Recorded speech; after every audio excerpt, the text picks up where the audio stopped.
How would you like to win 65% of your races, be the hottest driver on the circuit, and then find out the only job you can get around a racetrack is welding seats in the grandstands? Hi, I'm Neil Bonnett, and that's exactly what happened to Ernie Irvan, the man we'll meet on today's edition of Winners. Ernie was a hotshot driver on the West Coast who came south to Charlotte looking for fame and fortune. And, well, let's just say the racing people in North Carolina are not automatically impressed by a California flash. They all knew I was a racer, didn't know if I was any good or not, but knew I raced, and that's the sort of thing when you move back to North Carolina, first thing everybody wants to do is tell you, whatever you did in California, we don't want to know about. They don't care. You could have won 200 races in California. In North Carolina, you haven't won a race, so we don't care what you did there. So much for Southern hospitality. Actually, folks in North Carolina will settle for a win in Florida, if it happens to be the Daytona 500. We'll be back to meet the winner of the Great American Race and the man who helped launch my show business career right after this. I'll tell you something, folks. Racing is a funny business. In 1985, Ernie Irvan was welding seats in the grandstands at Charlotte to make ends meet.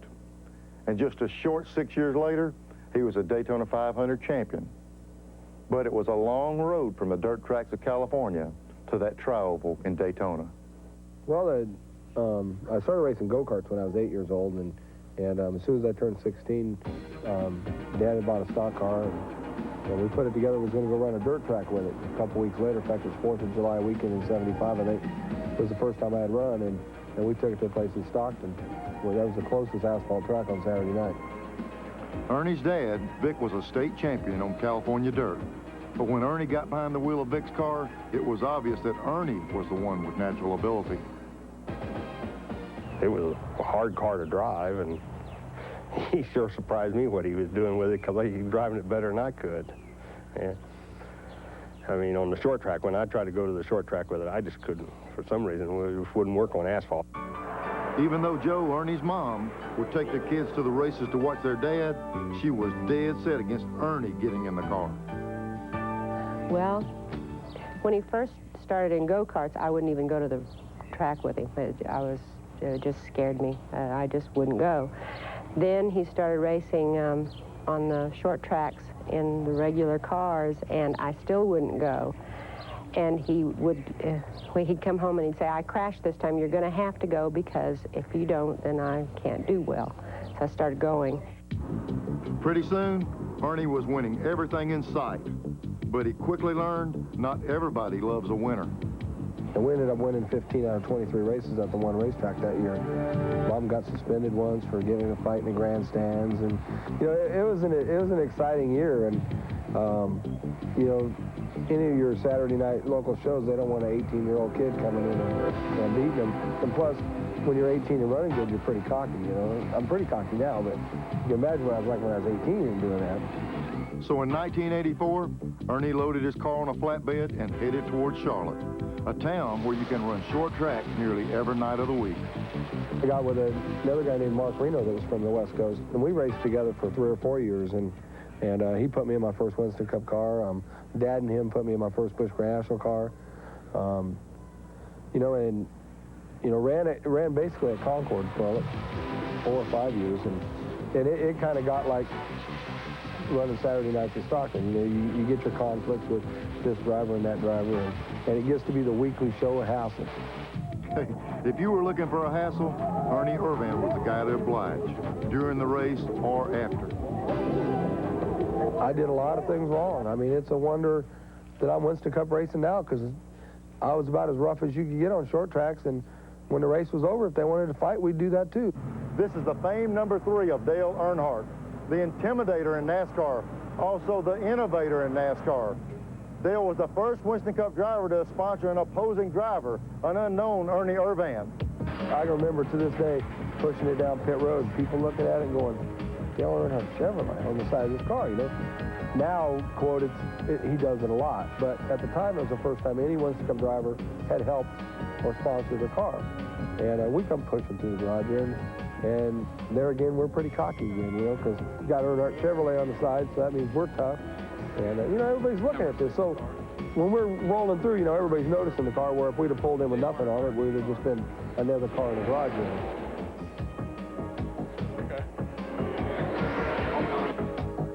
Irvan's friend, Kenny Schrader, he was the middleman on that deal.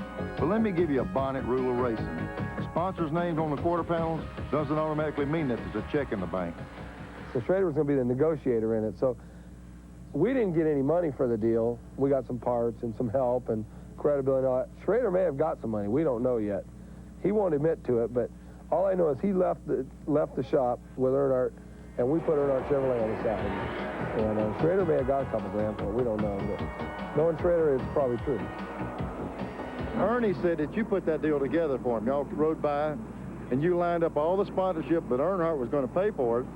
He says that he never got anything. He's claiming that maybe you got, like, he said he got a few parts, and maybe you got 2,000 and kept it. That's not my contention. If you kept it, we won't air this if I get half of it. Well, you know, I kind of thought that they must have got it and forgot to give me my percentage. You know, normal deal's 10% or something like that, and I never got anything from them. They did give me some of the parts they got after they had bent them, but they weren't much good to me. Ken Schrader brokered it. Dale Earnhardt sponsored it. Ernie Irvan drove it. The car lasted less time in his first race than it took me to say all this. But it did last long enough for veteran car owner D.K. Ulrich to notice Irvan. D.K. walked in and he said, man, you be interested in driving my car at Wilkesboro or Martinsville? You know, me, I'm like, well, yeah, you know, do you need me to tow it up there too? You know? And so me and D.K. worked a deal out that I'd drive the car at Wilkesboro or Martinsville. And all D.K. wanted to do is get in the race and finish the race. Well, we did that in both races. I think we were 15th and 16th. But it was good enough for D.K. Ulrich to hire Irvan full-time for the 1988 season.